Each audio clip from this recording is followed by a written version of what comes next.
And many of us have heard about the Camino, of course, the way of the St. James, leading to Santiago in northern Spain. In fact, we've had people in here who are involved in the tourism end of it and all the rest. But what people may not be aware of it is the phenomenal growth in popularity of this pilgrim trail, which dates back to medieval times. In fact, St. James's Gate here in Dublin, it derives its name because people from Dublin, even in medieval times, loved to go to St. And apparently they dredged the Liffey and they dug up all these shells, these cockle shells, because of people throwing them in, bringing them home with themselves, the little sign of being a pilgrim, and throwing them into the Liffey, and they found hundreds of them.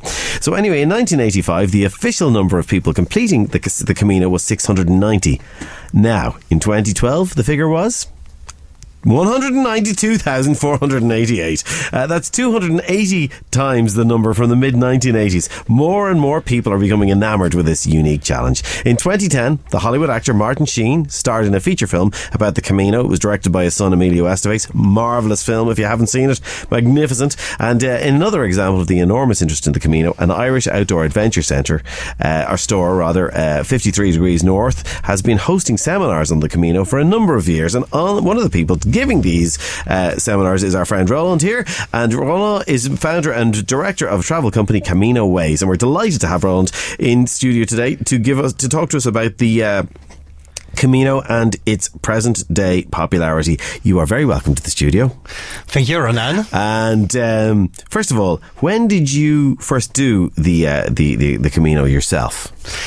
Well, I came in Ireland in 2002, just on holidays, and I stayed for a year. I just started working, and I went around the world, and one of my trip around the world was actually the Camino de Santiago. So I walked the Camino from Saint-Jean-Pied-de-Port at the beginning, the beginning between France and Spain, and I finished in Santiago de Compostela. And how long did it take you to do the entire thing?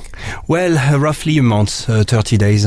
Okay. Yeah. Wow. So that was doing were you doing about 35k, 40k a day, were you? Or are you doing it's about 20-25k a day. It really depends. Well, when you do it independently, really some days you want to take it easy and actually do no walking or very, very little walking, or just because it's a nice sun or nice scenery, and some other days you just go for maybe 40k because you just don't want to waste time in some places, or you just feel like it, Wow, that's amazing. I mean, you've now done it. You must have enjoyed it greatly, did you? Because you're talking about doing it and you're giving talks on it. Was it a fantastic experience? I'd say it's a great experience. I would say it's pretty unique in the way of the social aspect of the Camino. It's really a place where you make so much encounter. You meet so many people. The atmosphere is brilliant. The movie, the way that you just talked about a minute ago with Martin Sheen is really true. Do you know this doctor from America come walk the Camino? He would never have done that, and he meet this guy, the Irish writer, and he meets this woman from Holland, this guy from Holland, and this lady from America as well. They would never have been friends or never have met in a normal situation. So that's really good. And it's a bit like that. That's what your experience is. I was thinking about people going in kind of various guises. Friends of mine went with their family, kids who are like kind of not even teens yet or just about, and three of them, and they had a great time. Families, it's something I always point out is that a couple of years ago, family holidays would have been maybe, sun holidays because it was easy. But people now realize that this sort of adventure is actually very, very easy to do. And, CaminoWays.com, my company, do it very easy for the people where, we've got nice little hotels, swimming pool, and we transfer the luggage on a daily basis. It's really safe and it's really fun. Wow, that's fabulous. It's an experience of a lifetime, really. So really every sort of person is doing the Camino, is really what you're saying. Yeah, there is an amazing range of people doing this Camino de Santiago. During the holidays, during the summer holidays, you got a lot of students doing it, a lot of Spanish, a lot of foreigners doing it. And then you've got as well, maybe during, September, May, June, this popular time for older people as well, and families. No, it's really cool. Yeah, when it's not quite so hot, I presume. Yeah, exactly. Some people consider it, actually bear in mind that Santiago de Compostela is very close to the Atlantic Ocean. Yeah. So there's an average, even in July, August, of around 25 degrees. So it's not too hot, even in July, August in Santiago. That's beautiful. Yeah. So Roland, do you have a theory about why it's suddenly become so popular after, like 690 people in 1985, 192,000 people, in 2012? What do you think that's about? Yes, I have opinion, but theory. Well, I would say, there's a lot of hiking trail in Europe, a lot of marketing trail, etc. But I think the Camino combine, if you want, the spirituality aspect. Sure. Things that, I think with the crisis, but also many aspects of our busy life, I think people are happy to just take a week or two and reflect to themselves. And, many people just, have left, just live a little bit of their normal life behind, just take a flight, arrive on the Camino de Santiago. The first day, they are really excited, etc., to do the Camino. And the second day and the third day, they are in this different sort of mood. They really completely decompress, and forget the stress behind. Absolutely, yeah. Yeah. It was funny. I was talking to Peter Murtagh, who is deputy editor of the Irish Times, very, very early on when we were here, and he said, at one stage he did it for the month with his daughter. Yeah. And again, like in exactly the way you described it, he got himself up to doing about 20-25k a day, but some days he said he'd do 6, or 5, and just doing it. But he said, himself and the daughter were just coming over, and suddenly they came over a hill and they saw this motorway. And they saw just the mad stuff, and it was like, he said he suddenly realised how he was like, having done several weeks on the Camino, it was like he was a million miles away from that motorway, even though it was passing over his head. It's like he felt like he just really had left the craziness of his normal life behind. It is true, Roland. Like, for example, you probably had the experiences like we are on our mobile phone, we have the iPhone, we just reply email, we have text, etc. But one day you go somewhere, you've no battery, and you actually cannot do mobile, you cannot do email, and actually after a few hours you are, your brain starts thinking differently, and this is what happened on the Camino. One good thing about the Camino is, for example, you walk and you've done your 20k, for example, which means like you start, for example, walking at 9, you finish at 4 o'clock.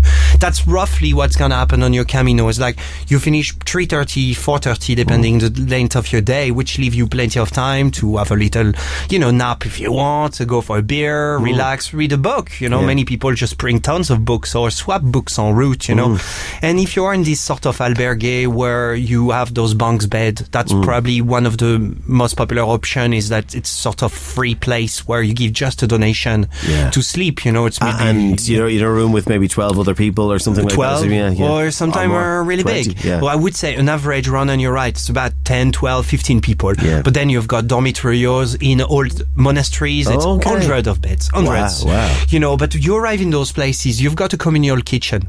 So generally people cook, because first of all, some people may be on a budget, but also because after a few days, even if you don't want to cook, you're gonna arrive in places where this guy just bring the pasta, the other guy bring the tomato sauce, and you're gonna be asked to bring a bottle of wine, which is maybe about 90 cents anyway. Yeah, sure. Wow. Is that amazing? So this is really the buzz that is emanating from the Camino, and what people probably make the people coming back into the Camino into new ways and other parts of the Camino. Can I ask you, actually, now that you bring it up, are there many people who come do the Camino and then come back and do it again another time? I mean, do you get kind of repeat business, as it were? Yes, exactly. You've got the people that know exactly what they want, and they start at the beginning of the Camino in Saint-Jean and at the border of Spain and France. They knew exactly. They fly to Biarritz, for example, take the train 1 hour only to Saint-Jean, and then they do their 30 days.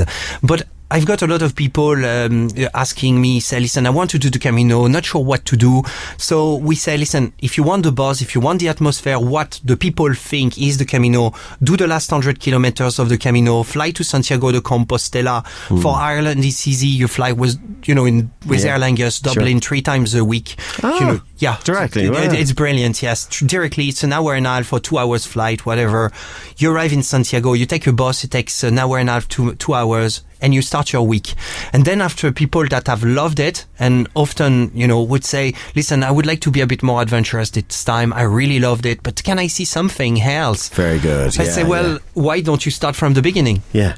And that instead of starting at the beginning of the Camino, do the Pyrenees, etc., and not knowing if I like it. Starting in France, presumably. Exactly. Yeah, in France. And then you go over the Pyrenees and then you're into Spain. It's extraordinary. And really, in a way, you're getting two different elements of Spain because you're going through the Basque and then you're landing into kind of around Vigo and around there. That's amazing, really, you know. Well, this is absolutely the thing, Roland, is that you're crossing countries. Yeah. You've got a Camino that we offer called the Paris and Tour Way. So you start in Paris. I have actually this couple from the Midlands, from Athlone, starting in a few days in Paris and going to tour. And then next year they tell me, Roland, if I like it, I'll continue to Bordeaux and then to the border and then to Santiago after a few years. Oh, that's cool. I love that. Actually, you know, it's funny. Myself and my wife, before we had the kids, we were real walkers, and oftentimes that's how we would do some of those great trails. We would do like them in sections, and you find yourself coming back 5 years later and go, oh, we never actually finished that little bit there. Let's do that next bit. You know, really terrific. So, would you tell us a little bit about your seminars at 53 Degrees North? What do you cover? Yeah, CaminoWays.com and 53 have been partnering for the past 4 years now, doing those talk every month about a different way, basically. So the format is very laid back, very easy. You know, first we send a newsletter. We say, guys, we're gonna talk. Next time it's gonna be about the Portuguese way. Very good. So of course, people coming up from Portugal, of course, yeah. Absolutely. And where does that start? Does that start in Lisbon or more northern? Well, yes. The first part starts in Lisbon, then go through the south to Porto, and then across the border between Portugal and Spain. And the last week is across Spain in Galicia, you know, the west part, and finish in Santiago. So that would take 6 weeks roughly. It's a long way, yeah. Wow. And my colleague Jeremy Perrin's my colleague and sales director there is gonna do the presentation. I think it's the last Tuesday of the month in Blanchardstown in 53 degrees north. Sure, yeah. And in Cork, the Wednesday. The Tuesday in Cork and the Wednesday in Blanchardstown. Wow, it's brilliant. Yeah.